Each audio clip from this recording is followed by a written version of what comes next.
yego inkuru zishobora kuba zidasa n'ibitekerezo n'ibise ariko bose bakavugira rubanda cyane cyane bikagenda bikagera kure mu buryo butanakekagwa. Ese iyi nkuru yabijya gusa n'iya yindi y'uwahoze ari perezida wa Leta Zunze Ubumwe za Amerika Martin Luther King? Ibi byaba byo byabaye bikamanuka bikagera ku muturage wo hasi yewe uciriritse mu karere ka Rulindo. Uwo nta wundi ni umubyeyi w'imyaka 43 Nyiramajyambere Esperance. Ubu ku mbuga nkoranyambaga zo mu Rwanda nta yindi nkuru ihari, nta yindi kintu kivugwa uretse amafaranga y'icyuzi. Twarayakobokeye nyakubahwa perezida wa repubulika, nimudufashe turi kutwabona amafaranga yacu y'icyuzi. Ese nimba twarakobokeye ni gute mwamutwima muzi mukajya kwazindamo za mitsingi? Ni imvugo cyangwa se ni amagambo yatangajwe n'umubyeyi witwa Nyiramajyambere Esperance, ariko inkuru yarazamutse yewe irazamuka ku rwego butashaka no gutekereza kugeza n'aho abahanzi bo mu Rwanda bamwe na bamwe batangiye kwikoramo indirimbo. Abakomedi bose nakubwira, abanyarwenya, abasitari mu nzego zitandukanye mu byiciro bitandukanye, bose nta yindi post usibye amafaranga y'icyuzi.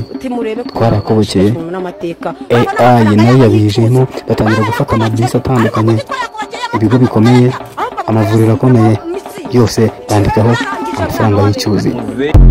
Ibi iyo bisa ko n'umuhanzi wo mu Rwanda wakoze indirimbo ikamamara gutya, twari kuba tuvuga ngo umuhanzi runaka yakoze hoya nako nabandi kwigiza mwana. Niwe muhanzi wo mu Rwanda ufite ubushobozi bwo gukora indirimbo ikamenyekana ikaba hiti ikageraho irebwa inshuro zirenga miliyoni 100 ku rubuga rwa TikTok.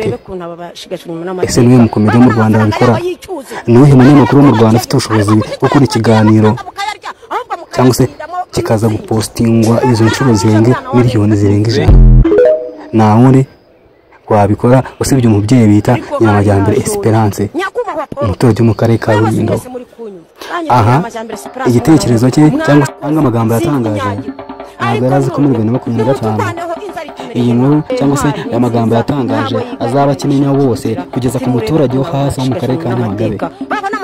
Yewe na nubwo arazi yuko aya magambo yavuze azaba nka virusi ku mbuga nkoranyambaga zo mu Rwanda.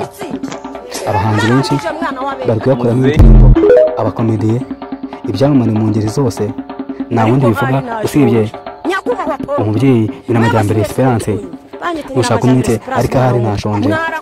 Usibye Nyiramajyambere Esperance, umuturage wo mu karere ka Rulindo, hari n'abandi bantu benshi mu isi bakomeye bagiye batanga imbwirwaruhame cyangwa se bakavuga amagambo, ariko ibyo bitekerezo batanze bikaza kumenyekana baritabye Imana.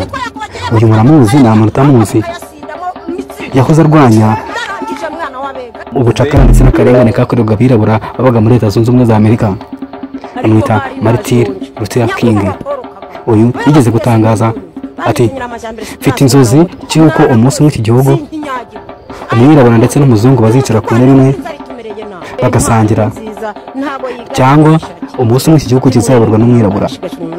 Iyo mbwirwaruhame yaje kubimamo cyangwa se iza kumenywa n'abantu benshi ngo Leta Zunze Ubumwe za Amerika zayoborwaga n'umwirabura, Barack Obama. Aha niyo Martin Luther King yari yaravuze, yari ibayemo, maze abantu benshi barabyibuka barongera barayigarura. Inkuru ikwirakwira isi yose.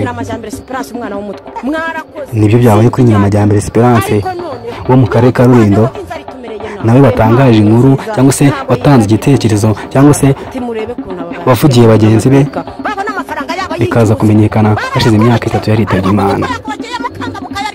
Uyu mubyeyi reka tumwifurize iruhuko ridashira, akomeza aruhukire mu mahoro Nyagasani. Imana ikomeze imworohereze, ikomeze irinde umuryango we. Wowe ushobora kuba nanjye wakunze ibyo nkora ugira ngo tujyikire. Icyo ngusaba ni kimwe, kora subscribe ahasi mu ibara ry'umutuku kugira ngo ujye ukomeza ubane nanjye, njye gukomeza mugezeho ibintu bigezweho.